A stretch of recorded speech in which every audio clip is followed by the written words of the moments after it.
No Jumper, coolest podcast in the world, and today we're back. My man's third time on the pod. Yeah. Dejon, back on here. Third time. He did one with T-Rail early on. He did another one with T-Rail and AD 6, 7, 8 months ago, something like that. Yeah, top of the year. And then we back. Yeah, absolutely. Another sit down. How you living, man? What's going on? I'm good, man. Got the new progress report card out. I see that. Yeah. We got some stuff in front of us. I mean, we'll dive into all this a little bit more as we get going here, but it's good. Okay, so the report card meta is still going on. Absolutely. That's my thing, you guys. We had that controversial interview at first, and it just inspired me to keep going on with it. Let's keep it pushing. Okay, I like it. Yeah, as I was watching his most recent interview last night, because I'd seen bits and pieces before, but I watched the full thing yesterday, and it was kind of crazy because, I mean, maybe we could do this topic just to start it off, but the radio conversation, oh, man. I mean, his argument was basically that he thinks that there should be more representation for black people at LA radio. That's one of my points. To me, doesn't seem like a controversial argument. It's not. Especially when you have certain radio stations that it seems like they have an overabundance of Hispanic people working there. Not just Hispanic, just non-black people working at a radio station, but they don't have enough black people. So I strongly suggested that they hire a few more black DJs, black media people. You know, we don't just rap and play basketball. We also can be media people and entrepreneurs and executives and advertising and things like that. Journalists, we do those things as well. I thought it was a pretty reasonable point. It was kind of funny to watch those guys try to argue with you about it. Yeah, especially them. Coming from them, it was crazy. T-Rail and AD, but that's why I'm happy that we're able to sit down finally, boss to boss. Ooh. You get what I'm saying? Oh, nah, come on, man. That's how you're taking it. That's how you're taking it. They're bosses too, though. Yes, absolutely. But it's nice to sit down with the boss here. Like I've been to No Jumper 3-4 times, as you said. It's finally nice to sit down with the boss and be able to talk about hip hop and radio stations and politics. It's a different mindset when you're the boss of a platform. Right, yeah. And I mean, let's be real, like when you're talking about a big corporation like that, there's a more obvious impetus put upon them to have a diverse staff, or at least a staff that is representative of the artists that they're playing and the demographic that is listening to the music. Now, if I chose to just have an all-white staff here at No Jumper, I mean, it sounds like a crazy idea to me, but it would be, I guess, within my realm of possibility because it'd be your right to do so. I run a small independent, YouTube channel. Whereas when we're talking about radio stations, I do believe that they have more of a duty since these are big corporations, basically. But also, it would be your right if you only wanted to have white staff here covering hip hop or black culture. That'd be your right because it is your business. But would it hurt you to have black media representation? Would it put you out of business? You feel me? I don't think that it would. And I would definitely be open to the conversation regardless, whereas I feel like you have never really gotten too much of a conversation back from the radio stations that you've been attempting to create this dialogue with, right? I've always had to deal with their bodyguards, or I don't want to use the word. The word I use starts with a C and it followed with an O and an O and an N. Oh, coons, right? But we'll say bodyguards because I'm trying to keep it positive. To always, get in the way. Like again, I want to talk to the boss of Power 106. I don't want to talk to the one black DJ that they have. Cool. I don't want to speak on specifics, but you get what I'm saying. Yeah. I don't hate anybody. I love all God's creatures, but I want to talk to the boss. I want to have intellectual conversations with the CEOs of these companies and the program directors, not just the one black DJ or the one black media person that they do have up there. Yeah. Right. And what color is their program director? At Power 106? Yeah. I believe DJ E-Man is not black. I don't know exactly what race he is, and that's not relevant. I just know that he's not black, and they could hire a few more black people up there. And that's just my suggestion. It's a strong suggestion. It's not like nobody's gonna die if they don't. It'll be nice to have a few more black DJs on the radio. Because you've been making these statements for a while, and then I thought it was interesting when we saw the Brown Bag be announced as the new morning show on the channel. Now, obviously, Duno has moved on for whatever reason, but I did see that, and I was like, that is kind of hilarious that this dude has been making a stink about this issue, and they basically said, well, we're going to bring in a bunch more Hispanic talent to run the morning show, right? Which is great. Congratulations to them for having the show. However, it would be nice to wake up and hear a morning show with 3 black hosts as well. Have that come on first and have this one come on after, or vice versa. Absolutely. That's all I'm saying. Again, these are suggestions. Same thing with the report card. Everything I do, my critiques in my magazine, Dan Lane Magazine, it's all suggestions. Right. You know, it's not law. And this is the thing, though, is that they should kind of be thankful for you even wanting to have those conversations, because the reality is that most people in the LA media world or LA hip hop fans do not ever have conversations about radio, because it's just a mystery to all of us. Because if you're a serious music fan, you probably throw on a playlist, you throw on a new release that you just felt like listening to. You know, most people I know who listen to music prefer to be more in control of what they're listening to. So the radio is kind of just this side thing that, you know, moms listen to when they're driving to work. Right. You're somebody who actually is so passionate about, you know, LA's music world that you actually go out of your way to have this conversation that a lot of people like myself would not have ever even thought about otherwise. I'd be a lot richer and farther off in life if I hadn't have spoke up on this issue. And it's not just this issue. This is not my only hill that I have or my only plight. I also speak on how they don't play enough LA music in general. People kind of overshadow that and always get to the race thing with me for whatever reason. But I'm saying play LA rappers music on LA radio so that DJs in other markets want to play LA rap music, so that they have a track record on BDS spins. Like, oh, they're playing him 5-6 times a day in LA. I could play him in Arizona. I could play him in Houston. I could play him in Chicago, Detroit, XYZ, predicated on that. Do they not really take any interest from your perspective in underground LA stuff? Because I feel like you could go to New York or you could go to Atlanta and you're going to hear somebody on the radio in New York who maybe they still are like a pretty well-known artist, but they're still kind of pushing their artists, right? Absolutely. It's like LA rap has the cooties almost. It's like nobody really wants to touch it like that. Nobody really wants to dive into it, and that's my job. That's, you know, my niche, I guess, to handle something that everybody else abandoned. What gives you that drive and passion about LA music specifically? Because when I hear you talk about it, it makes me realize how not particularly invested I am in the success of LA music, because the reality is I can listen to music from a whole lot of different cities and states and I appreciate it all the same. Right. And so it made me think, like, who are the LA artists that I've been listening to in the last year or two? And it is a relatively small list. Yeah, I saw the clip of you and Bootleg Cab having that conversation last week, and it sparked my interest. Before I even heard you say my name, I was like tuned in because it was a great conversation. I feel so passionate about LA rap because it's old a lot. You see the whole country or whole world making gangster rap music, right? Absolutely. And this is where it started. Absolutely. So it's like the whole world is doing our shit. You're not going to move me off my block. So just because you start copying me, hypothetically, if you started copying me, I wouldn't stop making report cards. I wouldn't stop doing what I'm doing if you were copying me. You got it. You can do the report card.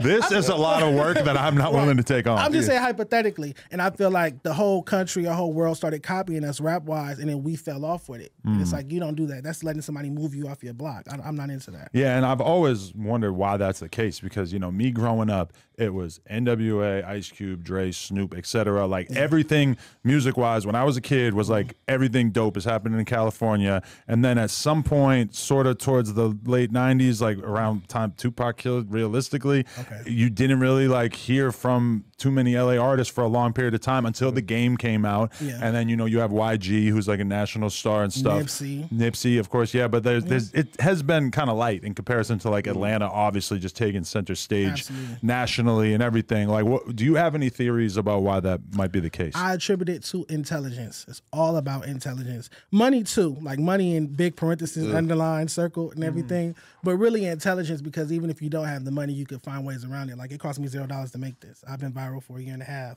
on something that cost me $0 to make. You get what I'm saying? So that's just me being intelligent. So I feel like a lot of people in LA, managers, producers, aka beat makers, A&Rs, a lot of the people that work in the LA rap scene or work with the LA rap scene don't use their brain. They're not intelligent individuals to me. I don't see like effort. I don't see rollouts. I don't see strategy. I don't see anything like that. I just see a lot of blunt rolling and link up passing and flicking up and, oh, I go get you this bitch, I go get you that bitch. It's like, okay, are you the homie / pimp, or are you a manager, or are you an A&R? Are you a creative director? You get what I'm saying? I don't see service people out here. But do you think there's something about LA culture or the sound that maybe prohibits it from It's going? definitely the sound, right?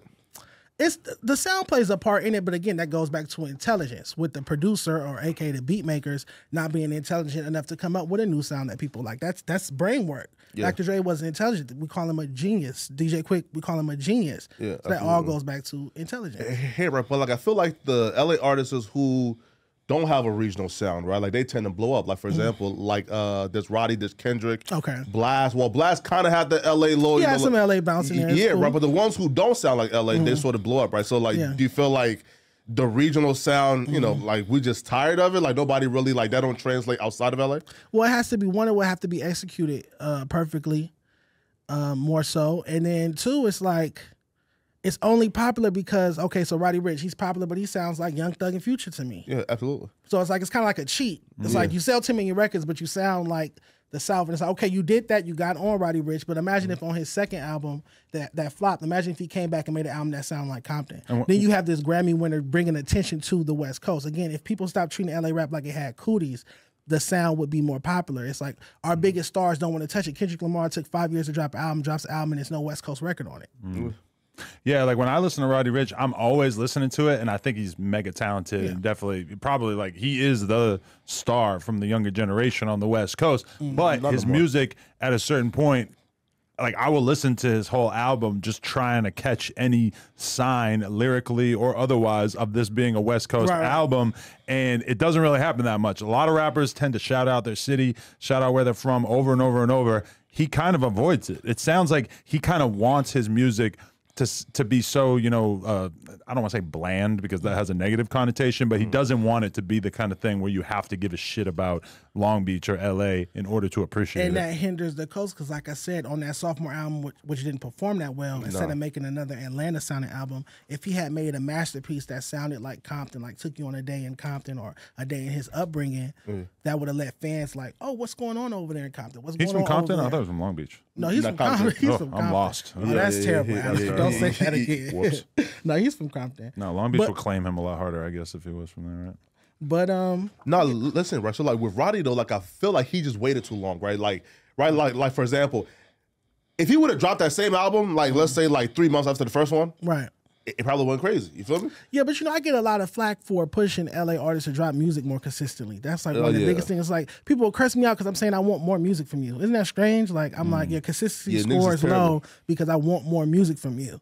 And so I feel like LA artists will drop maybe like 12 songs a year, one project a year, if that. And you have Atlanta artists or Detroit artists putting that out in like a 60-day period, putting out 12 songs. When you say that about people not putting out stuff enough or like not dropping consistently, I usually think about it in terms of the artists that I am aware of who basically are just not, like their music doesn't do well, and then at a certain point they kind of just stop releasing music because it's just not performing that well, and they're sick of getting 20,000 views on their music videos, so they just kind of stop dropping. But I guess that's a problem for big artists as well. Right, but you got to keep going. You can't let they hinder you. We always see LA artists not crying. I don't want to say that because I'm trying to be positive. But like stating that they don't get support. But it's like you're not giving us products to support. Versus other regions are giving me music to go stream. Well, think about the career of somebody like Roddy Ricch. He puts out that album and he's got this huge fucking single and he's on tour for years and he's got everywhere he goes. He needs security. People can't get enough of him. They love him. He's in the club. He's the most coolest fucking artist in the world. They're going crazy for his songs. And then he finally puts out a new album and within like, you know, an hour, Twitter has let him know this shit is ass. And it's like, it's kind of weird because he's still like, up until that moment, he was enjoying that run of everybody fucking with him. And then it makes you kind of look at somebody like a Rihanna who chooses not to drop a project for 6-7 years. And you're like, oh, I guess maybe that's why. Cardi B, don't drop for a long ass period of time because if you're, all that matters is your last project in a lot of ways. So it allows you to like if you're coming off a really popular project, maybe don't drop for a long ass time and the audience will, you know, treat you like a king. That's your prerogative, but people have sophomore jinx. Like Roddy has sophomore jinx. It's okay, but you still have to keep pushing, keep putting out music, and keep repping for the West. I wouldn't give up on it just yet. Definitely. Okay, so like we talked about why, you know, we kind of see the scene not working because one thing that I find kind of interesting is the fact that street music is more popular than ever. When you look at a place like Chicago, everybody, including like a large percentage of the staff in here, could give you an intricate breakdown of all the different Chicago artists that we think are dope. But meanwhile, LA has like the most in-depth, complicated fucking street politics and everything. And it doesn't seem like people are as interested in the LA street shit as they are in Chicago, or at least the music doesn't have the appropriate connection to it. No, that makes they're people interested want to tune in the game content. They're just not interested in the music of it. Not no more though, right? So hey, right, right, for example, like in like New York, right? Bro, there's kids who can break down to you like every little intricate beef, and dudes got like 1,000 followers on like Instagram, but there's documentaries of them with like 300,000 views, right? Okay. But the LA dudes, like, why people don't necessarily like care about their storylines, right? Okay. It's because we have the best stories. Yeah, right. But the gangs though bully the bloggers, right? You feel me, right? Do they? Who's getting bullied? Yeah. If you talk about it, listen, man. You feel me? Right? Yeah. Right? No, right? Right. Even like Swamp Stories, right? Have to like hide his face because he's scared that if you know that's smart. Yeah, right. So like, if they're tripping on anybody who cover these stories and these beefs and these wars, then how are the stories going to get out there? Well, I don't cover gang content like that, but I can draw a comparison with just rappers not appreciating not just me but other media people for covering their music. It's like nobody else will touch it. So Double XL just put out their freshman cover for the second year in a row, no LA rapper on it. And then it was like 2020, there was no LA rapper on it. There's been other years where there was no rapper from LA on it. And I'm like, Vanessa Satin at Double XL won't cover you. The radio station won't play your music. You're not dissing them. I give you a low grade and it's F me. At least I listen to the music. At least I acknowledge that you're a rap artist. You get what I'm saying? But who's even up in the air that would have been a good candidate for the Double XL list this year or last year, like in terms of new artists? Kalen, for real. Kalen, yeah, for sure. He deserves it. He signed to Rock Nation. He had one of the best projects last year with 222. Shout out to him. Okay. He has No Hard Feelings coming out soon with the single with Tyga, Butterfly Coupe. But G Perico as well, because he dropped that DJ Drama Gangsta Grills tape, which is not an easy feat for a West Coast artist. We haven't seen somebody do that since Nipsey with Crenshaw. Wait, Blue Bloods Clan. Yeah, they just did a tour as well, but they're a group. So I understand why Blue Bloods Clan is not on the Double XL cover. The groups get discounted heavily. Don't get to be on that cover for whatever reason. And I do my own freshman cover. This is my Dan Lake LA freshman covers. This will be our 4th year, presented by Pro Club. That's what's up. So this is my alternative to that. And it's like, okay, you guys don't make it on Vanessa Satin's Double XL freshman cover. Well, she's out of touch though, so it's not really something, right? Like we shouldn't even like. Well, they got a whole staff. But you could at least save a slot for LA. Like this is the birthplace of gangster rap. So if it's gangster rappers on the cover, you could at least throw a LA artist on there once a year. I don't see why G Perico. Yeah, but G Perico just did a nationwide tour and a Gangsta Grills mixtape. What more does he have to do? Well, like for like her though, so like she says that the list is where she's trying to predict in 5 years who's going to be massive superstars, right? Okay. And from the last 2 years, there's nobody there that I see going to be a massive, You mean in general on Double XL? Yeah. Okay. Yeah. Would you say that in maybe 2-3 years you could see Kalen for real blowing up and becoming a big pop star? Honestly, I interviewed him a couple years ago, and I'm not 100% familiar with exactly how well he's doing right now. But I mean, I definitely think he's a cool ass dude and shit. Now look, listen, like so for me, it's like I always ask myself, right, like guys like Kalen and Wally the Sensei. Yeah. Why are they not bigger than what they are? Because they sound like they're like mad melodic. They got rap singers. Yeah, right. Yeah, right. So why isn't that translating to a larger audience? Because melody controls the industry. Yeah. Thanks to L.A. Reid. But it just doesn't translate because of, I would say, marketing dollars. I would say because of effort in certain regards, because Kalen will put together a good body of work, but I feel like it could be pushed a lot more. Of course. Here, respectfully.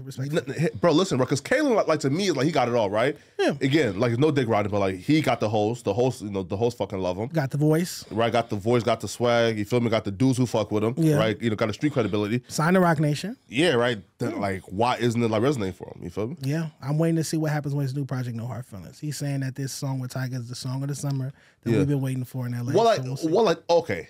Yeah. That's an issue to me though, right? The Tyga part? Having to get a Tyga feature? No, is bro. What's your favorite Tyga song? Yuck. Akaramba, right? Yuck. You know what I'm referencing? No, but okay. I would hate that question. No, right? No, but the issue is, bro, get out of LA. Right? Like, bro, like YG did when he made My Crazy Life. He went to Atlanta for a few months. Bro, Kalen should move to the Bronx. No, like Atlanta. You feel me? Right? Like, fuck with them niggas down there. Yeah, but he popped off in Atlanta. He spent some time in Atlanta. He popped off in Atlanta. But I get what you're saying. All of our artists, not just Kalen, I want to take it off of Kalen. Yeah. All of our artists definitely need to feature travel, hit the road. That's why it was so good to see Blue Bloods Clan tour this so hard, year, man. nationwide. Yeah, bro, they so bro. Like I feel like now them, I can see them popping off like even with their LA sound, right? Because they just make you feel like you rich. You feel me? Yeah, but that might be part of the problem as well. And I've said it on the platform before that they need to add a little bit more substance to their music because I need to be able to listen to their music not just when I got paid, but also on a bad day too. It's more broke niggas than it is rich niggas. DMX sold more records than Jay-Z when he came out because it was more people that could relate to him. So I feel like if Blue Bus Clan made a project that would take us to the East Side Low Bottoms and tell us about those days that they didn't have it. Yeah, you can have songs where you bragging and flexing Friday night. Got your check, pop bottles, but you also need songs for the 9-to-5 niggas on the grind who don't have it necessarily as well. Yeah, fact, man. To me, the last group or like the last artist that really are my favorite era of LA rap in recent memory was the Greedo Draco Shoreline takeover.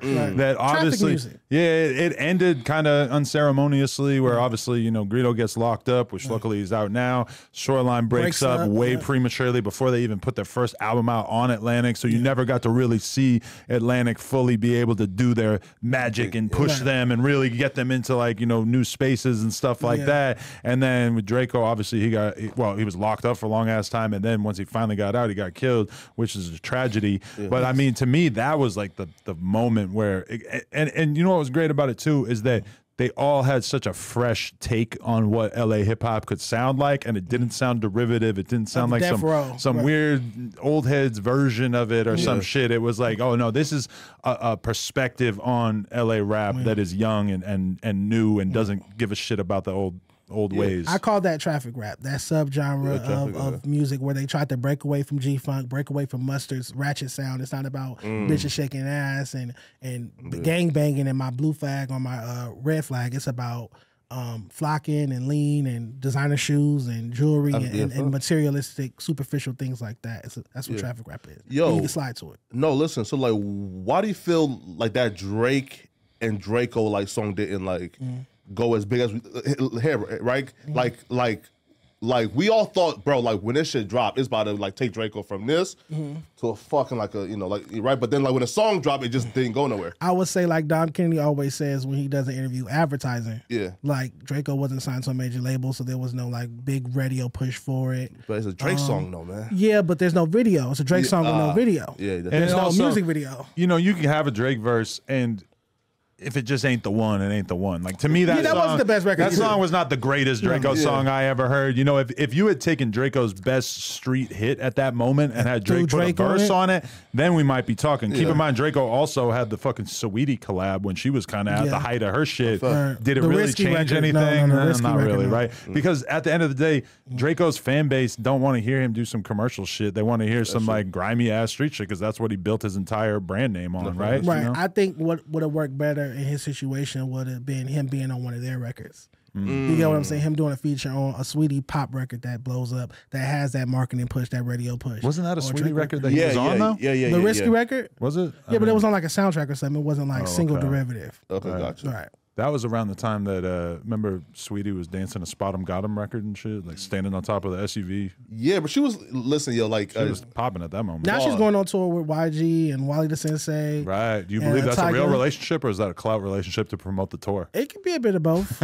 And you know what? I think you were saying that LA rappers should date more high profile. I'm just saying YG seems like the only one doing it, right? It works. That was one of my tips. In 2020, I did 21 tips for LA rappers. And that was one of my tips. Like, if you guys date up a little bit, it'll bring more attention. You got to be a certain level of superstar to be able to even have your name in those conversations, right? Because you got to be a dope musician and you got to be have the Riz, I guess, as the kids say these days. The what? The Riz. You don't know about the Riz? Game. Okay. Ability to talk a bitch up out her pants. But like YG at this point, like, and he's dating down though. You think because he's that much bigger than Sweetie? Right now, yes. They're both West Coast rappers. No, bro. They're both West Coast rappers that brand ambassadors. Do you think she's falling off so rapidly? Didn't she sell like 2,000 copies first week? Really? He didn't sell much more. Yeah, right. Like she's done now. Like her career's over. I feel like she's still a huge star, regardless of where exactly her music is at right now. Them to me, they're brand people. Like they're meeting each other on about the right level, right? That's why they're on tour together. It's because they kind of are at a similar level. An arena tour. And Kamaya's gonna be Wait, hold up, an arena tour. So arena tour, YG, Tiger, Kamaya, Wally Sensei, and Miss Sweetie are going on. Who's the arena headliner tour. for that arena? YG and Tiger. Okay, I can see Tiger maybe like. No, you're not gonna do YG like that because YG right? sold 26 million records. YG is a prominent star. No, listen, I don't like his recent music. I'm YG. known for saying I don't like his recent music. Check out the car. I love YG, right? Pretty low, but he's still. But if Lil Baby is having to cancel dates, that's what I was thinking. If how is Dirk has to cancel tours, able to sell out in an arena? I might have admitted that the arena tour was West Coast dates. Nonetheless, it's still an arena tour. That's not an arena tour. That's an arena tour. Hey, touring arenas. Oh, listen, question for you, right? So now, I told everybody I was wrong about 03 Greedo, right? Because again, right? Because before he got out, I said he's about to get out and he's about to take over this music shit. Like he's about to transcend LA and take over. Right. His first project, he dropped over like 30 songs. There's no banger there. No. He dropped that single. It didn't really do nothing. I like the Hitters in the Club record. Yeah, but like it's not going nowhere though, right? Yeah, I mean maybe Alamo does it. I don't feel like Alamo's the right fit for him. I'm always speaking on people's label situation. I don't feel like Alamo is the right fit for him. I don't see Todd Moskowitz knowing what he's doing as far as breaking a West Coast artist. Right. So look, right. So do we ever see 03 taking the step that we think he should have taken, like hair, right? So like for example, when I think about like him, I feel like his career right now should be where like a 2019 Roddy was. You feel me? Okay, you want him to be a megastar. You want him to cross over. I feel like he has the potential to, and he has a couple platinum records, like a couple platinum singles. We're looking for that classic album from him because he did have like the God Level and Wolf on Wall Street, Wolf on Grape Street, projects back in the day. But we're looking for that classic album from him post jail, definitely. Yeah. But we're also looking for like maybe some crossover singles. But 03 is one of those artists that you can't really control. He's going to do what he want to do. So yeah, because I'm sure the label might not have been excited about him dropping a 34-song project or whatever the fuck that thing was. There's a couple bangers on there. I like maybe 7 or 8 of the 30 something. No, I thought it was good. But to me, the way Greedo has always had popular records though is he just puts shit out, and then as time goes by, they just start to slowly accumulate fans, and they just become like fan favorites that people listen to over and over. Yeah. We haven't seen Greedo have like a rollout for a single that has been chosen. Oh, this is going to be the big new Greedo record, and then they push it and they do a whole media spend behind it, and it ends up taking off. No. Every time we see the label try to make something happen for Greedo, it doesn't feel like it hits the same way as the songs that he just sort of puts out there that end up going off. So I feel like he's still kind of getting his footing or whatever. I would like to see him put out a project that is, maybe a little bit shorter and more consumable and a little bit more of a focus on quality. But I feel like he'll probably 40, right? He'll probably do that this year. I like what it represents, though. I like that we have a West Coast artist that's not afraid to feed their fan base and show their fans that they care. Because I feel like a lot of artists, i.e. Dom Kennedy, ignores their fan base and won't give them content, won't give them music, won't give them music videos, won't tour.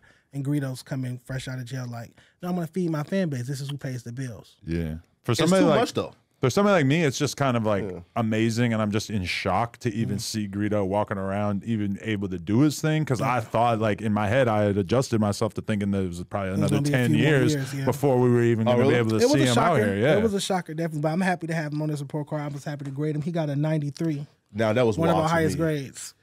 I respect it. Yeah. For sure. Blast, what's Blast's score? You gave Blast Blast got a 75. No, 80. C+. Yeah. That's Blast? Blast is cool. That's a C+ to me. Blast, he lacks emotion. He lacks, I want to hear some excitement from Blast. I want to hear him sad. I want to hear him angry. I want to hear him happy. I want to hear him joyful. I feel like he's always right here. To me, Blast is huge. He's got everything. He's got all the pieces that he needs to be a superstar. I do see his engagement and his numbers are very, very impressive. Yeah. But he's definitely, if I was going to pick a LA artist on this card to really like be huge within a couple years, he probably would be my pick along with Greedo. Grammy nominated, BET Award nominated. However, I just feel like his music could use some more soul, some more umph, and evoke more emotion. What's more strong than emotion and passion? I need to listen to more of his projects, but there's I newer feel like stuff.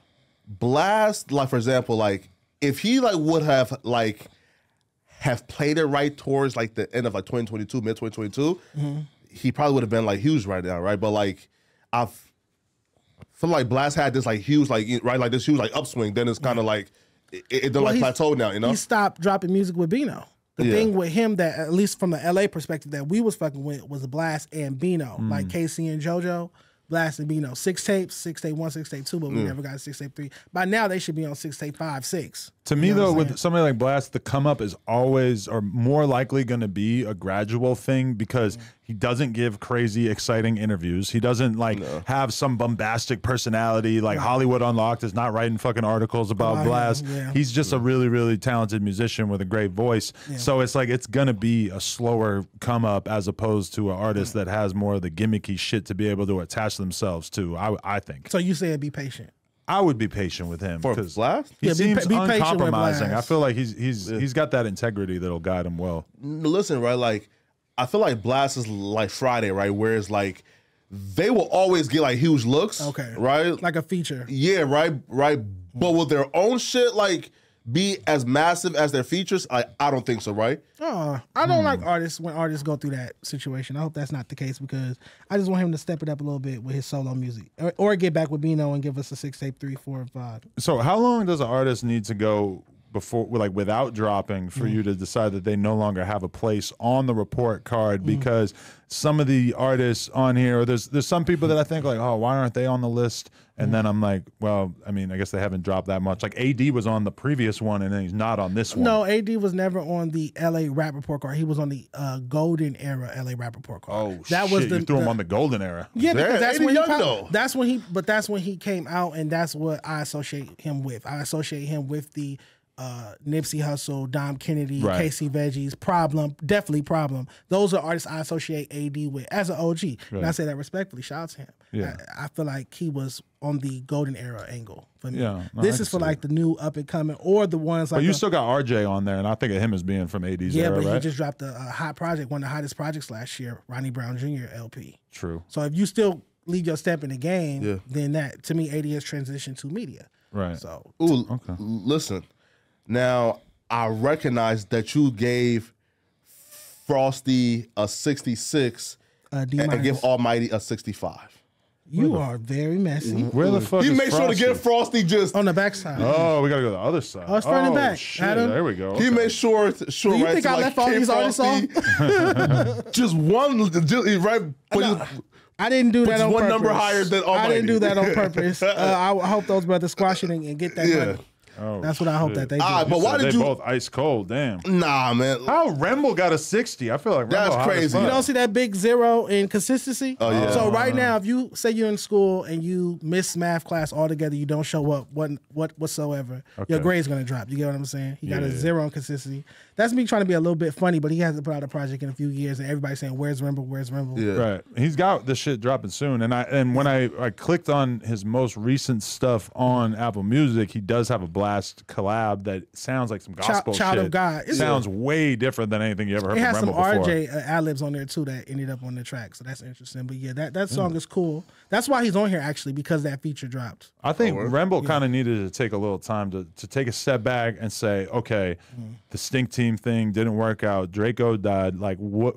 Like where do I want to fit in? Like, but I mean, that last project felt like it went crazy. I know it's the label doing their magic and everything too. Warner Brothers, 5 million fucking TikToks and Lupe dancing to the Remble song every day and shit. But I mean, to me, he's one of the most impressive lyricists, and he's somebody though where they really need to nurture his talent and make sure that they do things right with his career, because I could see it going in a direction that's not good as well. Right. He just needs to be really consumed with the quality. That's one way of looking at it. I understand that perspective, but also me, I would have just flooded the market. I would have went full throttle. I would have not used that as my moment, but I would have made my moment out of that. I would have made my legacy out of that, because we don't know. Now it's up in the air. Remble's on the clock. We don't know what this next project is going to do. He told me that it was dropping in October. Yeah, it is like my whole thing is right. Like, is he like still going to be using like the Draco flow, or like is he going to like elevate and start actually making music? Like, you know, before Draco passed, him and I had like, I get into it every rapper ever,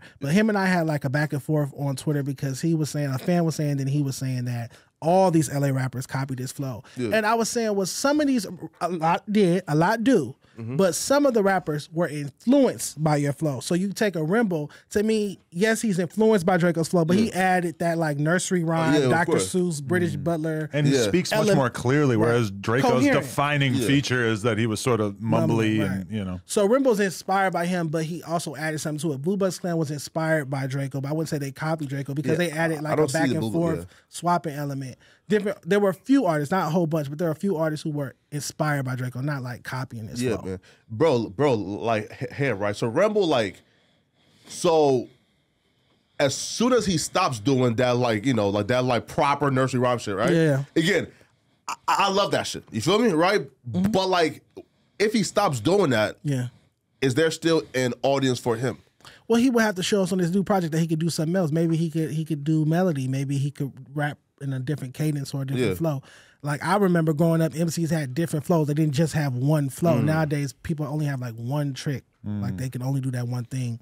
And so that's one of the reasons why I do this. And not just for LA, I have Detroit, Atlanta, Chicago, New York dropped on 4th of July. All of those cars do much better than the LA rap car. But that's the crazy thing is if you look at Rimble's channel, he's like, he got all these videos and they're all like street music, and then he has one song that is like him on the beach and he's wearing like this white gown type thing, and he's just getting super deep with it. And that was the moment where I was like, oh, okay, so you're not just going to be a street rapper. Like you're definitely going to try to do more and be more diverse with your content. He's way more animated than all the other Traffic rappers. I think he's a lot smarter than probably the vast majority of people on this list as well, which makes me feel like he has the situational intelligence to be able to like nurture his career and do the right thing, even with taking a year or so off. I feel like it's been more than a year, Adam, but I feel you. Wait, it's been a couple of years. Yo, why do Rafa the Plug have a 0 for flow?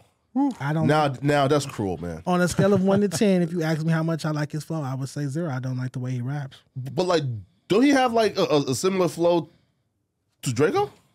No, I feel like he doesn't execute it as well, nearly as well. Did Ralphie come for your ass when he saw this, or has he not seen this yet? Well, this is unreleased. This is unreleased. This okay, comes so we out got because a 0 is just cruel, man. No, but like, we have had spats on the timeline before. He got like I always give him a 10 in consistency, a 10 in Brandon. I love like he has the plug walks coming. I love he has the skateboards. He had the holy water with exotic pop. I love his business end. I never get credit for the 10s. I always get like flack for the 0s or the low grades or the S. But it's like I'm telling you, you're a 10 in Brandon. Let's focus on that. It must be really weird for you to be putting Tyler the Creator and Doja Cat on this list. Yeah, because they're so outside the box of everything else. And especially Doja Cat, because she's just become like the biggest fucking pop star in the last world. year though. Like now she's not. Yeah, right. Like her shit done. You know, what, she's falling off now? Yeah. Well, because she dissed her 200,000 followers in a day. What's wrong with her? I couldn't believe it when I saw that. What they want to be called? But she's kitty cats or salty something? because she out here dating a white boy, and her fan base has decided that they hate him. So now she's like, well, fuck my fans. I love my man. She's gonna wish once she's done with that penis, she's gonna wish that she still had a good relationship with her fans. Ain't she white? Well, half white. Okay, well, nonetheless, Doja Cat is on here because, one, we need more female rap representation in LA, as many people have told me. So she is a female rapper, technically from LA County. Right. If I have somebody from Compton or Long Beach or Inglewood, I have to include somebody from Tarzana, I guess, because she's from Tarzana, which is technically Los Angeles County. Well, like this Ash Bash though, like we like don't see her here. Ash Bash hasn't put out music since like 2020. Damn. There's what, like 2 or 3 girls on this whole list? No, there's about 4. So we have Doja Cat, Asia from Compton, shout out to her. She has she a rapper though. Yeah, like she hard. No, she has the write-in record with Greedo and Blue Bucks Clan out right now. Check that out. We have Shady Blue, who we talked about, signing Interscope, and Two Tone Twins. So there's a few female rappers, but we definitely need more female rappers putting out music. I'll say that in LA. Where's Crip Mac on this list? You know what? Something told me to put him on here. I was like, they're going to think I'm making a parody of it. Yeah. I don't want to water down their brand. But I would like, because I'm a funny person. I love to laugh. Humor is my thing. I wish I had put Crip Mac on here. I might grade him individually. To be honest, if he had the right producer who he would actually listen to, I could imagine Crip Mac having some great records. It's just, he goes in there and says and does whatever the fuck he feels like doing. Maybe with a ghostwriter. Yeah. Maybe with a ghostwriter and some old. We could be that. No, not ghostwriters. You would ghostwrite for Crip Mac? No, don't go. I don't know. Hold on, but let me know. Somebody could. We could piece up on it though. Nah, man, not ghostwriter. I will bring Crip Mac to Dr. Dre, and Dr. Dre will over help some him. funky West Coast beats. I can hear Crip Mac. Couldn't you see it? He has such a good voice. Battle Cat. Let's get Crip Mac with Battle Cat and a ghostwriter. His flow is very incoherent, but as in terms of just the voice. The voice goes a big way for me. Adam got a little money pot right there. I'm not mad at that idea. Yo, y'all remember that. Why is Jay Worthy A- right now? Why are you hating on Jay Worthy? He's one of my favorites. I love Jay Worthy. Right. But like Lyrical, in terms whole of projects with Larry June, and he's working with Alchemist. He works with the top producers in the game. Tours around the world. he Content has a bag. project after project after project. I think he's from like Toronto or some part of Canada. I don't want to get it wrong, but he's from Canada. Oh. By way of Compton. Or Bompton, as he would say. Hey, listen, right? So look, so like he's somebody where like and he takes music seriously, right? Right. He's like, an artist. Yeah, right. Like again, you know, like his production is always like top tier, right? His business is in point. G-funk music. Yeah, all but that. like in terms of like making music that currently like resonates, you know, it resonates more than a lot of these. Go check out his Spotify monthly listeners and a lot of these other LA rappers' Spotify monthly listeners. It's not there. But that to me brings us to the greater point with some of this is that sometimes there might be an artist that I love and I personally drive around listening to him, but then I also recognize that the audience doesn't seem to give a fuck about them to the same extent that I like them. And do you ever feel like you're in a little bit of a quandary there because you want to give them a fucking 100 because you think they're so great, but meanwhile, when you look at it objectively, you're like, okay, the audience doesn't really give a shit about them like the same way I do. Well, outside of a few categories, this is based on my personal opinion. Like branding, you have to kind of be factual with that. If somebody doesn't have a brand, you can't give them a 10 in branding. But who's to say that if I feel like somebody's a 10 in lyricism, who's to tell me that somebody's not a 10 in lyricism?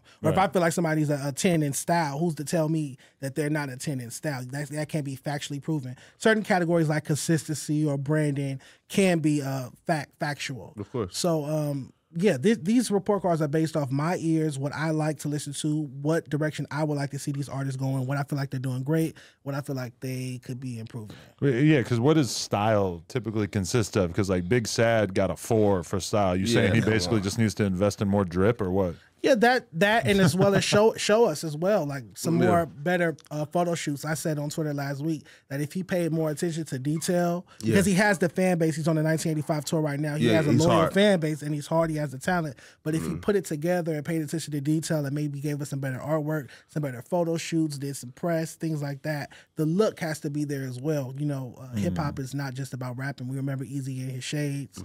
Remember Slick Rick and the patch and the jewelry, LL Cool J with the Kango. You know, it's about the look now as well. listen. Now this is the one issue I do have for the list though. You have a few issues with it. And look, I think it's severely and unfair. Now, I personally would have given Wally the Sensei a 98, 99, right? Right? Like damn near You got a B minus. Song Wally having a damn B-. near 100, all right? But I listen. So let's say No project this year. He dropped the project last year, but no project this year. right. But look, right. So look, 7 for like music videos. Now the last one, Hami. Yo, he put That was not his a lot of effort into it though. Yeah, but that wasn't this year. That was like 2022, like towards the end of 2022. Yeah, right? that was last year. That wasn't this year. Yeah.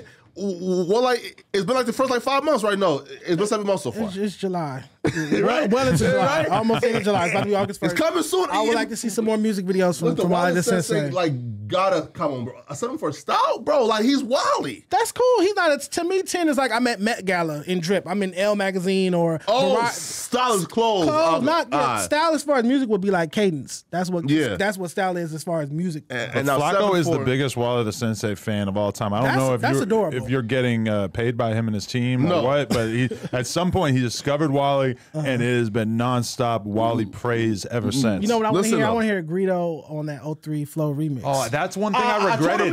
But I regretted that about my Greedo interview is that I should have asked him what he thought of him because I have no idea like how he feels about. That's him. why I put them next to each other on here as well. Wally and Greedo are right next to each other because I feel like they should work together. And that dude, but they have worked together. They just haven't released Lambo Foe from Watts or from Grape Street, I guess. Signed to APG. Yeah.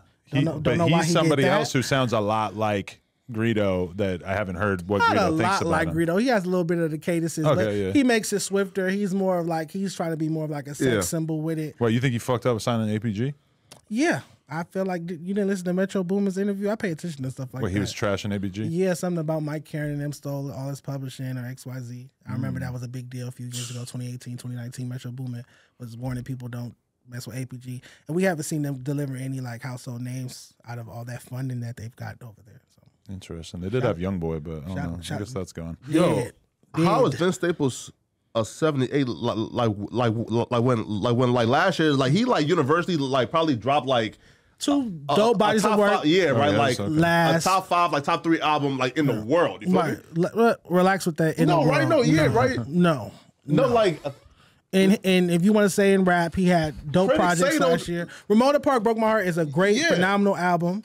But I would like to see a follow-up. This is the progress report card. This isn't the report card. This is a progress report card. This is about how have you been doing this year on top of what you had at the beginning of the year last year. He right? But bro, when you drop a classic album, right? Classic is a strong word. When I think of classic. This is a classic album. The critics say, listen, right? He gravitates towards hyperbole. He likes to say that albums are a little more important than they are. It's not me, though, you like to exaggerate how much you like it? Wait, though. It's not me, though.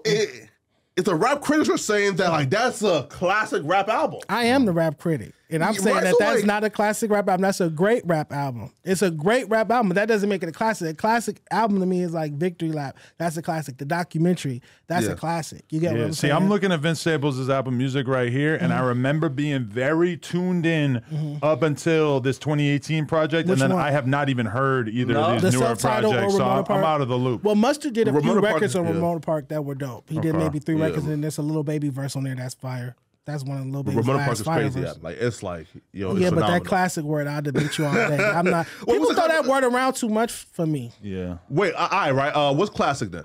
To me, classic is not about it's no skips on it because I can skip a song on the Chronic. It's still a classic. I can find a song on Doggy Style I don't want to listen to right now and skip it. But to me, a classic is an album that benchmarks the time or like timestamps a period in time. And like a time capsule almost. You can always go back to it over and over and it'll remind you of that time period. You know where you was at when it dropped. You remember who you was dating at the time. You remember what food you was eating. XYZ, what kind of weed you was smoking. That's a classic to me. And I wouldn't say Ramona Park Broke My Heart is going to make me remember 2022 like that. Look then. So then what year did Victory Lap become a classic, right? Because while Nipsey was here, again, I love Nipsey, right. But while he was here, nothing he dropped could be called a classic or that's you speaking from a non-Angelino native perspective. Yeah, from LA, he has multiple classic projects. My favorite project of his is Mailbox Money. My personal favorite is the mixtape he dropped in 2015, Mailbox Money.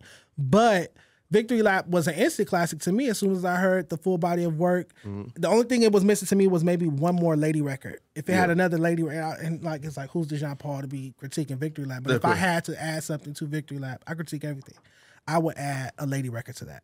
Never in my life have I wished that a project had more lady records. I want more aggression, more faster beats. Like, to me, all the R&B songs. It's tiring, though. Every project, the R&B songs are skips for me. Oh, for real? Why? I think it's tiring. It's just I like R&B. I come from an R&B household. Like, a lot of R&B was played. You want to hear those soul samples, funk samples, jazz samples. You want to hear that a female singing on the hook. That's LA rap in general. From Michelet and Jewel, you feel me, singing on G-Funk records, early on in hip LA rap. And the more I say this and the older I get, when I talk about how I kind of gravitate towards only the street stuff, the more people seem to think that I am kind of deranged because that's my preference. Because people are like, well, how could you not want to have the softer records as well? Very few artists do I actually want to hear the soft, lovey records. I love when T-Fly used to sing on YG and Nipsey and them records, or Ty Dolla $ign used to sing on them records and bring like that softer R&B feel to it. That to me, you need that on a project too. You got to have a strong street records as well. But towards the end of the project, I want to hear a couple softer, softer R&B. King Von albums, they always he got a Dreezy feature. No, that's a skip. I'm sorry. Why? Because it's just, I don't want to hear King Von talking about eating pussy or whatever. It's just not for me. Here, right? That's the issue though, right? Because a Von and Dreezy record could have been just rapping. You feel me? Like, she starts talking about girly shit. I'm just using that as an example because he actually has that Dreezy record. Yeah, you could do it on some gangster shit though. You don't have to lose the thug appeal to make a lady record. You could still rap that thug shit. What girls are capable of rapping about street shit like King Von?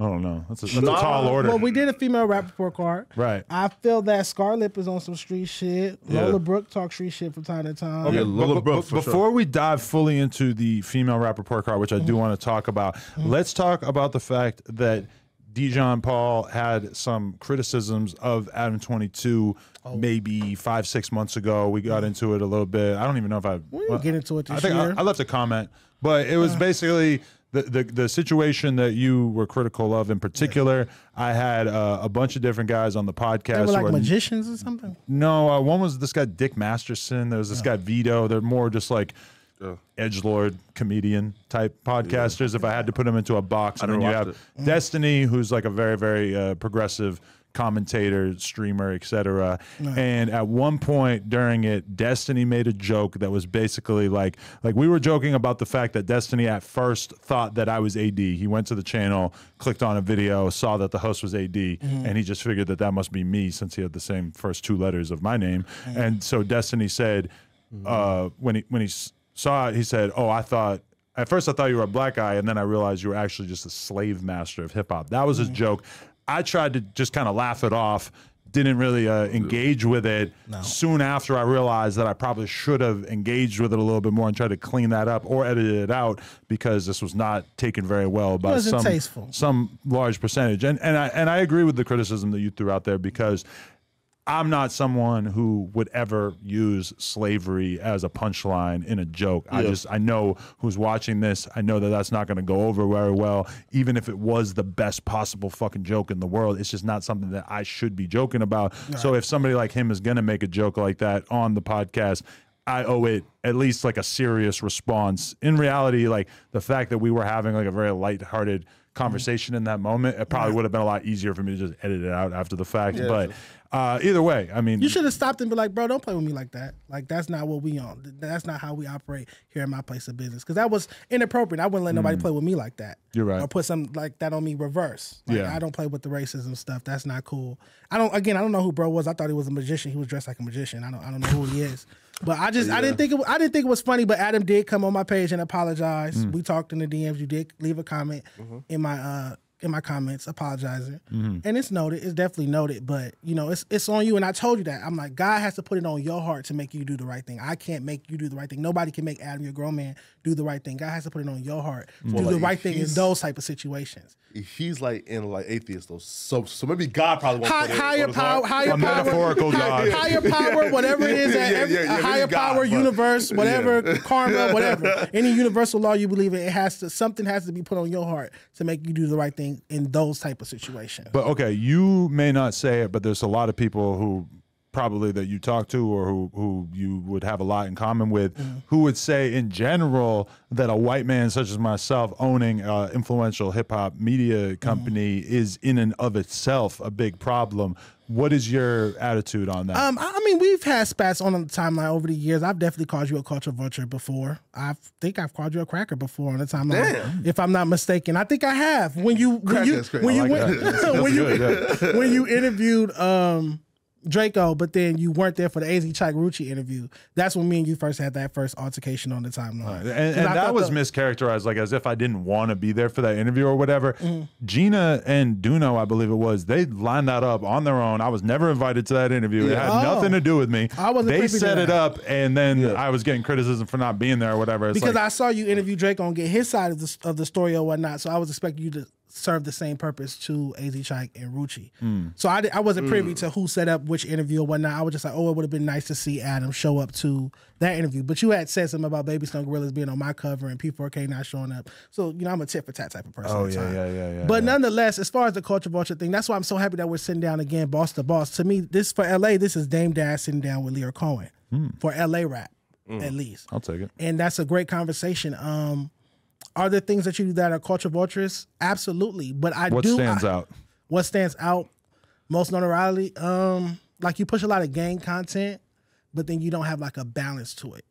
You get what I'm saying? So I'm like, if you had put as much emphasis on maybe the LA rap music or maybe some of the more positive things that black people in LA are doing to balance out all of the gang content that you push up here, that would be nice. Definitely. I don't think that would hurt your bottom line. Putting attention on the positive stuff is definitely good. But also, like when I tell you that I don't listen to R&B music and that I'm like solely listening to aggressive street music, I don't know. I mean, like the gang stuff, I feel like I talk about it in a relatively tasteful manner just because of the fact that I know how much worse I could be in terms of really trying to stir shit up, because there's always things I have in my head during interviews. It's like, if you say that, you're going to get a crazy ass reaction. And then I quite often, but it gets way worse up here. I hold back and I don't always let it out. And sometimes I'll have him or Remo help me out with questions for interviews, and I'll be doing the interview, looking at the questions, just like, holy shit, I am not saying that. Yeah, hey, no, listen, right? No,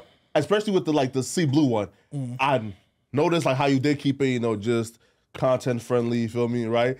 But yeah, you feel me, right? Like I think you avoided a few like real like gang questions, You got to peep their vibe, and sometimes they just are so clearly not really trying to have a super messy conversation, because especially with the young drill rappers or whatever, there's always like 50 ops that you could ask them about. You this guy, and at some point it just gets kind of boring, and it's kind of like, maybe I'll just ask him about like one or two of the real well-known people he has beef with or something. The biggest critique with you, so I watched the Joe Budden podcast, and your arch nemesis Ish loves to point it out every episode.